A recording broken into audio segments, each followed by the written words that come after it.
Au premier connecté, Senzo, Wesh la Mafia, Best Bad, Ryan Bryant, j'espère que tout le monde va bien, l'analyste, Nina le Mixax, etc. etc. Je fais cette petite vidéo que je voulais faire depuis un moment, qui me tient à cœur, entre guillemets. Nicolas Hulot, pour ceux qui connaissent Shishuaya, etc.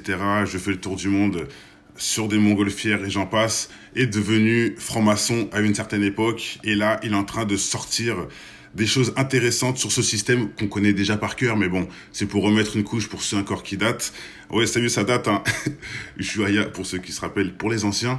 Donc voilà, je fais cette petite vidéo comme j'ai un peu de temps. Le problème, c'est le temps, hein. Comme vous connaissez. Bon, là, c'est un peu les vacances. Bon, pas pour moi, mais bon. Il s'avère que je peux faire cette vidéo, j'en profite. Allez, on y va directement avec Nicolas Hulot qui est entouré de tous ses amis. Hein, c'est sa nouvelle équipe qu'il a renié. Il faut savoir qu'il a quitté le navire pour des bonnes raisons et vous allez voir lesquelles. C'est pour ça que je pense que cette petite vidéo est intéressante. Salam Bishop, je te vois. Donc allez, on y va. Je n'ai pas envie qu'elle soit trop longue. C'est parti. Nicolas Hulot, la démission officielle, hein, Le Monde. Il veut plus mentir. Et pourquoi il ne veut plus mentir, c'est là que vous allez comprendre. Bien sûr, j'ai fait un petit jeu de mots, mais en gros, il veut pas mentir par rapport à ce que l'État veut nous faire croire. Et lui, il a voulu partir dans ce délire pour aider. Et malheureusement, c'est pas ce qu'il a pu faire. Mais vous allez voir, c'est mieux d'écouter. Première fois la décision la plus difficile de ma vie. Hop, on y va. Je ne veux plus me mentir. Je veux pas donner l'illusion que ma présence au gouvernement signifie qu'on est à la hauteur sur ces enjeux-là. Et donc je prends la décision de quitter le gouvernement. Voilà. Donc là, c'est la décision officielle. Oui, je suis sérieux. Les gens me disent, ah bon, comment c'est possible? J'ai amitié pour ce gouvernement auquel je m'excuse de faire une mauvaise manière. Mais sur un enjeu aussi important, je me surprends tous les jours à me résigner. Tous les jours à m'accommoder des petits pas. Alors que la situation universelle, au moment où la planète devient une étuve, mérite qu'on se retrouve et qu'on change d'échelle, qu'on change de scope, qu'on change de paradigme. Voilà, bon, j'ai fait exprès de vous montrer ça. Pourquoi je vous ai montré ça, hein? Vous me connaissez, hein, je suis un peu taquin. Donc voilà, là, c'est la version du Monde. Il nous montre ce petit passage-là pour nous dire qu'il quitte le gouvernement, etc. Mais j'ai été chercher un autre passage de la même interview où il parle de pourquoi il quitte le navire, entre guillemets. Vous allez voir que c'est pas ce passage-là qu'il fallait mettre, hein, lemonde.fr, pour dire pourquoi Nicolas Hulot quitte le gouvernement. Il fallait mettre un autre passage que je vais vous montrer tout de suite. Hein, j'ai fait exprès, en gros. Maintenant, regardez le petit passage que je vous ai sélectionné. Donc déjà, je vous montre, hein, que j'avais fait la vidéo déjà il y a plus de 2 ans. Nicolas Hulot est franc-maçon, etc. Donc, il est rentré. Donc, du coup, on comprend très bien cette photo, hein, où il est entouré de tous ses amis. Non, ça, c'est les loges, voilà. Il est entouré de tous ses potes. Bon, là, il vient d'arriver. Tout est beau. Il y croit qu'on va changer le monde. On va essayer de faire des bonnes choses. Et il s'est cassé vite la gueule en voyant la réalité de ce que certains font avec notre argent. Donc, allez, maintenant, je vous mets cette petite version qui n'est pas la version du Monde. Hop, c'est parti. Je l'avais mis à un certain niveau. Et avec les SAD, c'est la bande-annonce de ce qui nous attend, dit les scientifiques, sur le sujet. Tout a été dit. Tous les grands mots ont été employés, mais le film catastrophe est là, sous nos yeux, on est en train d'y assister. Est-ce que vous pouvez m'expliquer pourquoi, rationnellement, ce n'est pas la mobilisation générale contre ces phénomènes et pour le climat? Une réponse qui est très bonne. Donc, dans la même interview, hein, écoutez ça. C'est impossible à expliquer. Je ne comprends pas. Je ne comprends pas que nous assistions, globalement, les uns et les autres, à la gestation d'une tragédie bien annoncé, dans une forme d'indifférence. Il ne veut pas bien dire les choses, hein, mais on comprend quelque part. Nos ressources naturelles s'épuisent, la biodiversité fond comme la neige au soleil, et ça n'est pas toujours appréhendé comme un enjeu prioritaire. Et surtout, pour être donc attendez, je vais faire un petit débrief, hein, pour ceux qui n'ont pas lu entre les lignes, même si c'est très simple ce qu'il a dit. En gros, voilà, la planète est en train d'être détruite par nous-mêmes, bien sûr. La planète est en train de s'effondrer et eux, c'est pas une priorité pour l'État. L'État préfère collectionner l'argent, etc. Bon, je rajoute ça, mais en gros, voilà, c'est clair que c'est pas la priorité de l'État, chose qui le gêne. Mais vous allez voir ce qu'il dit juste après. C'est complètement échec et mat. Ce que je dis vaut pour la communauté internationale. On s'évertue à entretenir, voire à réanimer un modèle économique, marchand, qui est la cause de Et voilà, l'échec est mat. On veut réanimer une cause économique. Et c'est ça la cause de tout ce désordre. Et donc maintenant on comprend pourquoi ils se barrent. Parce qu'en vrai, le désordre, c'est eux qui le causent. C'est ce qu'il a dit, mais il a du mal à le dire en gros. Mais c'est ce qu'il dit subliminalement. Ce qu'on fait de manière économique, etc., c'est ce qui crée le désastre. Et qu'est-ce que c'est le désastre, ce qu'il a dit juste avant? C'est l'effondrement, en gros, hein, la destruction de cette planète. Et on connaît lui, Ushuaïa, tout ça, on sait qu'il aime la nature et compagnie. Et on comprend tout à fait, en fait. C'est pour ça que cette vidéo, pour les anciens surtout, on comprend entre les lignes, même si on sait déjà ce que cet État ne prenne pas. Ah, on connaît déjà les ruses de ce système. Hein. Ils veulent notre argent et pas notre bonheur. On sait très bien, hein, qu'on soit au cimetière ou pas, ils s'en foutent. Sinon, ils arrêteraient de nous dire des bêtises sur le sida, le cancer et compagnie. Hein, ils donneraient des vaccins, puisqu'il y a eu des vaccins qui ont été trouvés, enfin des remèdes plutôt, pardon, mais comme ils donnent pas assez de rentabilité à la pharmaceutique, j'ai fait des vidéos pour ceux qui s'intéressent, ils foutent ça à la poubelle. Hein, c'est tous ces genres de trucs-là, là. Et c'est encore une confirmation que Nicolas Hulot, qui était directement, lui, dans le cœur du sujet, l'ex-ministre qui est rentré, qui a voulu faire des choses, et voilà ce qu'il nous dit maintenant aujourd'hui. Ils quittent le navire et ils nous balancent tout ça. Parce que leur priorité, c'est l'économie, donc foutent le désastre. Foutre le bordel. Et il peut pas cautionner, entre guillemets. Et je vais vous passer à autre chose. Maintenant, je vous laisse aller voir l'interview, si vous voulez, sur Inter, France Inter. Elle dure 40 minutes, donc on va pas... Je voulais juste vous montrer deux, trois petits trucs qui, voilà, je pense que le lien a été fait rapidement. Ce monsieur, je répète, Nicolas Hulot, qui avait intégré la franc-maçonnerie il y a 2 ans, qui aujourd'hui... enfin, aujourd'hui, il y a quelques... Bon, c'est pas maintenant, aujourd'hui, qui dénonce. Et qui est parti il y a quelques mois, quand même. Mais bon, voilà.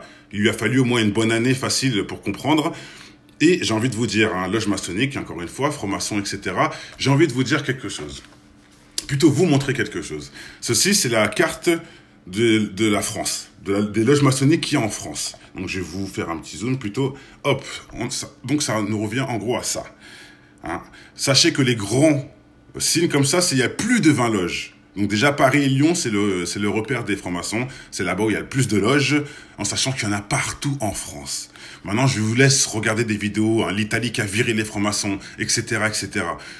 Quand vous parlez, là, tous les jours de voile, etc., vous voyez pas que le problème, c'est peut-être ça? C'est qui a un problème contre le voile, les nanani, qui veulent foutre le bordel et j'en passe? C'est pas tout, c'est pas ce genre de choses qui... Hein, et vous parlez du grand remplacement, mais c'est qui remplace? C'est quoi? C'est des... Enfin bref... Bon, là, j'ai un peu loin pour rigoler, mais c'est pour vous montrer, en tout cas, voilà, ils sont bien instaurés en France. La France, c'est leur QG. C'est pour ça que la France, excusez-moi de dire ça, et je suis français, donc c'est comme ça. Mais on est un peu la risée du monde. Hein. Allez voir ce que les étrangers pensent des Français. Nous sommes des guignols, entre guillemets, hein, pour faire court. Mais voilà, hein, on sommes des guignols qui savent même pas, exprimer leurs droits et compagnie, quoi. Ils savent très bien le monde rigole des Français. Je vous jure, quand on voit les débats sur le voile, etc., sur toutes les chaînes, ils rigolent des Français. Allez voir encore la vidéo que j'ai... Même tout le monde est au courant, mais il y a des femmes policières voilées en Royaume-Uni et compagnie, quoi. Ça, c'est des histoires des histoires fantastiques pour animer les 20 heures de la France. Parce que dans le monde entier, ce n'est même pas un débat, ça. C'est pitoyable. Donc, qui produit ces débats? Qui produit la télé? Qui produit les médias? Qui sont ces gens-là, à votre avis? Je peux vous dire qu'ils sont tous dans ces loges-là. Ensemble. Et Nicolas Hulot a voulu rentrer dans le cercle, il est ressorti. Hein, comme Fianso, pour rigoler. Non mais voilà quoi. Il a voulu rentrer dans le cercle, il est vite parti. Et maintenant, je vais vous montrer encore autre chose. Pourquoi je vous montre ça? C'est pas pour rien. Regardez maintenant. C'est quelque chose qui fait mal. Là, maintenant, on est sur la carte maçonnique du monde. Bah écoutez, hein. Voilà quoi. Pourquoi je dis respect la Russie, la Turquie et compagnie? Bref, je dis ça, je dis rien. Mais bon, je dis ça, je dis rien. Regardez la France, hein, bon l'Afrique forcément, hein, ils en ont instauré là-bas, l'Amérique latine c'est connu, l'Amérique obligatoirement, hein, Israël et compagnie, bref. Voilà quoi. C'est pas toute la planète qui est contaminée les gars, je répète, c'est pas toute la planète. L'Italie a réussi à les virer, la Réunion est en train de faire des manifestations pour les virer, à nous aussi de bouger. Pourquoi ils peuvent faire tout ça? Parce que les Français dorment. On les laisse faire. Et là, je m'adresse aussi pour l'immigration et compagnie et compagnie. Tout le monde se plaint, tout le monde se plaint. Enfin non, pardon. Non, les gens se plaignent pas, pardon. Si, ils se plaignent, mais ils font rien. Eh ben, écoutez, si vous faites rien, faut pas, en même temps, voilà, quoi, vous faites, après, les gens, ils s'étonnent, on dénonce, etc. Bon, je me suis mal exprimé parce que c'est un peu compliqué ce que j'ai envie de dire, mais je vais y arriver. Les gens, ils disent, pourquoi tu dénonces, pourquoi tu fais, pourquoi tu fais là? Bah, vous faites rien et regardez tout ce qui se passe. Parce que vous faites rien. Et quand vous faites rien, c'est comme si vous cautionnez. Rien faire, c'est cautionner, les frères. Ouvrir sa gueule, c'est se défendre. Rien faire, c'est cautionner. Donc c'est bien beau de dire, oui, je suis pas d'accord sur ça, mais vous faites rien, bah vous cautionnez subliminalement. Hein, faire comme si les loges, ça n'existe pas. Faire comme si y a rien contre l'islam. Faire comme si... Non, non, non, tout ça, c'est bien réel. Hein, ils sont en train de créer des fous terroristes. Bon, là, je vais un peu dans tous les sens, mais bon, Nicolas Hulot nous confirme que c'est des gens qui cherchent pas à aider la population, mais plutôt à aider leur économie, leur porte-monnaie, quoi. Donc, 2 minutes, faut se réveiller, quoi. Hein, je sais pas. Et maintenant, on va finir avec ça. On va finir avec ça. Qu'est-ce que c'est, les frérots, à votre avis? Le nombre de loges en France, Grand Orient de France, hein, fondé à cette époque-là, combien de nombre de loges? 1250. Il faut savoir qu'à cette heure-ci, il y a plus de 200 000 francs-maçons en France. 200 000. Bon, c'est pas 1 milliard, heureusement, mais quand même, 200 000, hein, normal, et on dit rien. Hein, et plus de 1250 loges, plus 518, plus 400, plus nanana, loges féminines, nanana de France, symbolique d'opéra, tradition, Memphis. Il y en a plein des loges, hein. Et bien sûr, un groupe de reconnaissance de la franc-maçonnerie française. C'est pas moi, hein. C'est votre wiki qui le dit. Hein. Il y a plus de 2000 loges maçonniques en France. Et je vous ai montré le petit protagramme là. 2000 en France, en sachant que dans le monde, il n'y en a pas autant que ça. Hein. Donc on est bien contaminés, les Français. Hein. C'est pourquoi on est contaminés? Parce que les Français aiment bien fermer leur gueule. Donc ils viennent, ils s'installent peinard. Allez voir. J'ai fait la vidéo comme ça, c'est plus simple. Allez voir ce qui se passe. Je crois que si je me trompe pas, c'est en Bolivie. Ils foutent les ministres dans la poubelle. Le peuple prend le ministre, ils le mettent dans la poubelle. Aucune blessure. C'est juste symbolique. Hein, nous ne sommes pas des gens qui se laissent faire, etc. Et bien sûr, le ministre, il a directement démissionné. Ils l'ont pris, ils l'ont mis dans la poubelle. L'Italie, ils ont viré les francs-maçons. La Réunion, je répète, parce que c'est très important, ils sont en train de combattre. Manif, etc. Pour virer la franc-maçonnerie. Eh oui, c'est des gens qui ont des couilles, désolé. Bon, allez, hein, sans parler que je vous remontre aussi ce petit schéma qui m'a fait plaisir.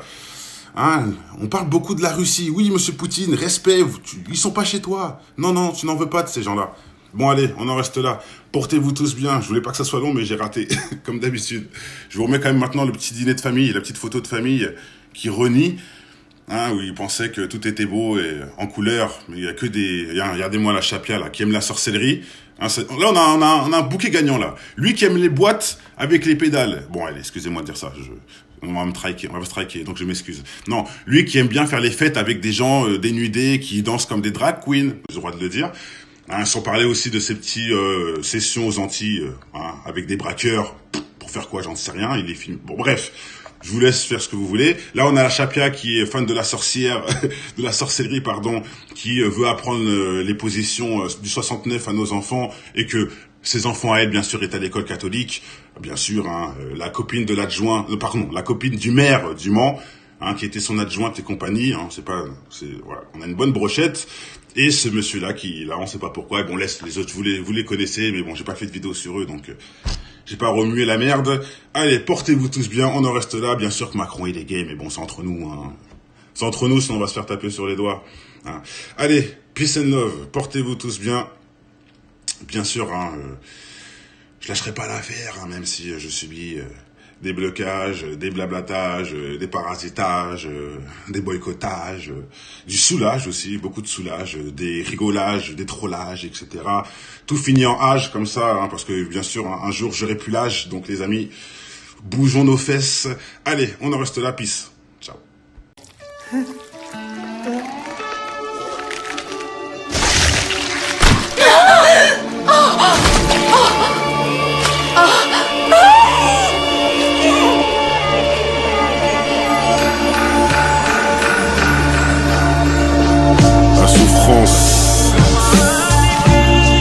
Elle arrive dans tous les sens.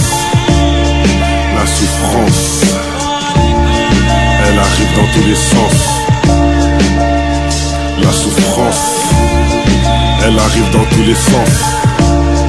La souffrance, elle arrive dans tous les sens. Je crois que je suis perdu, je me ressens plus dans cette nation dirigée par des ordures qui perdent leur valeur pour de l'or pur. Que des ordures, écouter leur discours aujourd'hui est pire qu'une torture. Le lièvre perd toujours à la course face à la tortue. Leur esprit est tordu, c'est pour ça que je dors plus. J'ai plus à leur consacrer, vu que ce sont des sacrées putes. Faut donner un coup de main mais je préfère qu'on les ampute. La souffrance, elle arrive dans tous les sens. La souffrance, elle arrive dans tous les sens. souffrance, elle arrive dans tous les sens. La souffrance, elle arrive dans tous les sens. Quand je vois ce monde en sang, je conçois que d'ignorance, son abondance qui noie doucement cette France. Pousse-toi devant l'écran, sinon ton cerveau va finir en tranche. C'est la prise de Matrix qu'il faut que tu débranches. La souffrance en abondance, un bon plan par mi-temps à long terme. En guise d'abonnement, nous sommes attirés comme des aimants. T'as beau cacher, mais le mal un jour réclame toujours son paiement. La souffrance, elle arrive dans tous les sens. La souffrance, elle arrive dans tous les sens. La souffrance, elle arrive dans tous les sens. La souffrance, elle arrive dans tous les sens.